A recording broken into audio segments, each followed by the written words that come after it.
Hi friends, Mrs. McBride. So I'm sorry that you're watching this video because that means that you have some questions. So the whole idea of this is that you're going to figure out who is the shooter. Okay, so is it Janice Jackson? Is it Aloysius Darcy? Or is it Merv Redwood? Okay, so what do we know? Or basically, why am I asking you to do this? Well, you're trying to identify the shooter, and we're going to do so through physics. So I would start by doing a little XY chart here. Okay, so in the X direction, we know that we only have 3 variables, and in the Y direction, we know that we need all of these particular variables, right? Would help if I listed them all. Okay, so what do we know from the problem here? All right, well, we know the bullet left leaf bottom shoulder this far above the ground, and the hole in the wall was centered this far above the ground, and the 5 millimeters below the exit wound. So basically that's telling us that that is our distance in the Y direction, is 5 millimeters. And also it's 3 meters behind leaf bottom, okay?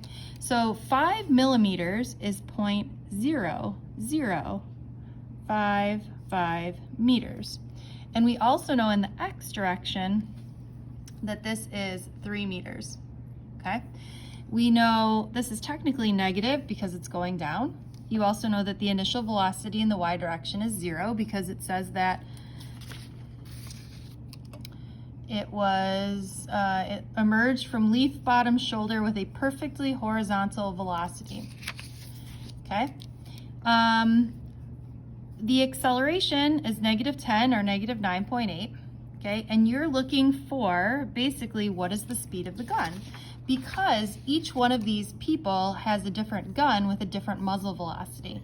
Now, just be careful, there's some important information here that further ballistics testing indicates that passing through leaf bottom shoulder would slow each bullet down to 30% of its muzzle velocity.